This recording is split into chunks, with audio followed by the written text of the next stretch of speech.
बड़ी खबर आ रही है, यूक्रेन के कई इलाकों में रूस के जोरदार प्रहार देखने को मिले हैं। रूसी फौज ने जमीनी हमले भी शुरू कर दिए हैं। टैंक के साथ रूसी फौज लगातार आगे बढ़ रही है।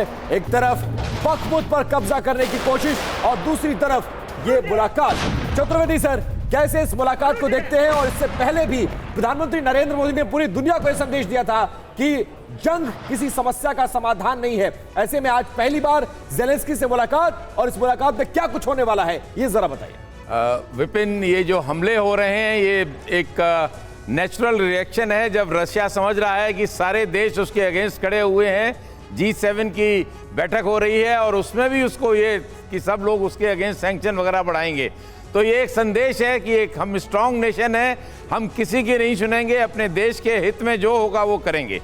लेकिन दूसरी बात जो आप ज़ेलेंस्की के बारे में बताई है, उसमें मैं समझता हूँ बहुत कुछ छिपा है। आज जो हमारी प्रधानमंत्री साहब की बैठक होगी ज़ेलेंस्की के साथ, उसके बहुत माने हैं।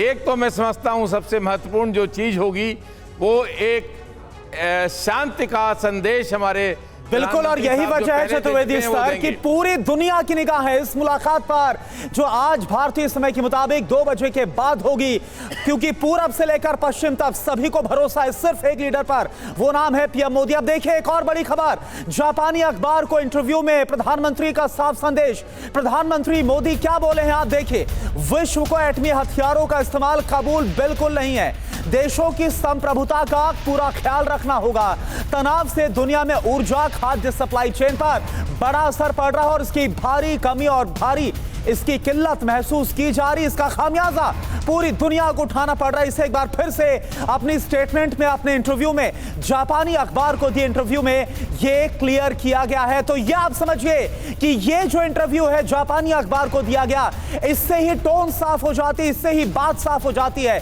कि आज जब प्रधानमंत्री मोदी की मुलाकात होगी ज़ेलेंस्की तो ज़ेलेंस्की से तो होगा क्या निधि?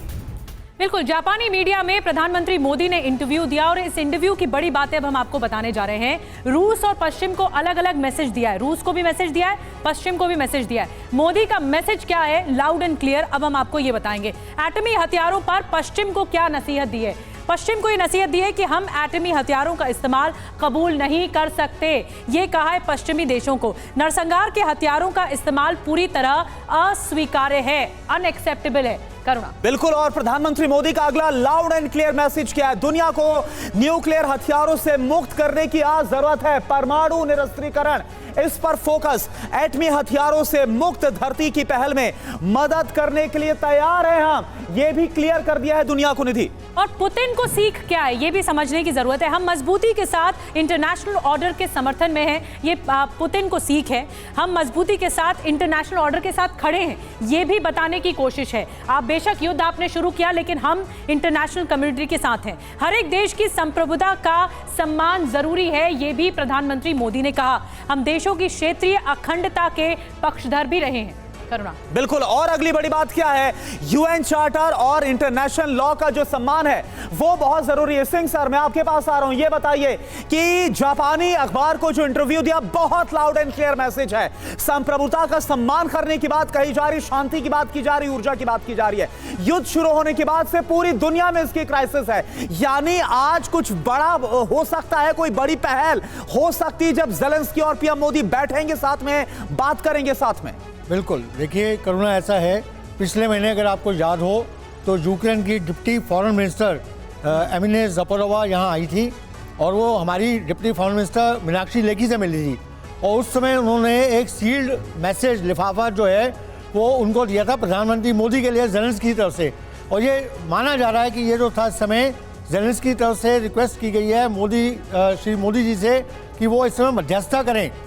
और ये जो बात है उसी के रहते ये माना जा रहा है कि G7 में ये दोनों leader first time in person मिलेंगे। आज से पहले जो भी इनकी वीडियो कॉन्फ्रेंस बात हुई है, पहली बार ही मिलेंगे। और मिलने का भी देखिए कितनी एक हिस्टोरिक जगह है हिरोशिमा में, जहाँ से सेकेंड वर्ल्ड वॉर की समाप्ति हुई थी न्यूक्लियर बॉम्ब से, उस ऐतिहासिक जगह मिलकर तो ये माना जा रहा है कि ये फिर से इस युद्ध की समाप्ति की घोषणा होगी। बिल्कुल, जिससे पर आप बहुत बड़ी बात कह रहे हैं कि अगर इस युद्ध की समाप्ति की घोषणा इस मंच से हो, जो कि G7 का मंच है, और ये बहुत बड़े जो लोकतांत्रिक देश हैं उनका मंच है, वहां से अगर ऐसा होता है तो बड़ी बात होगी।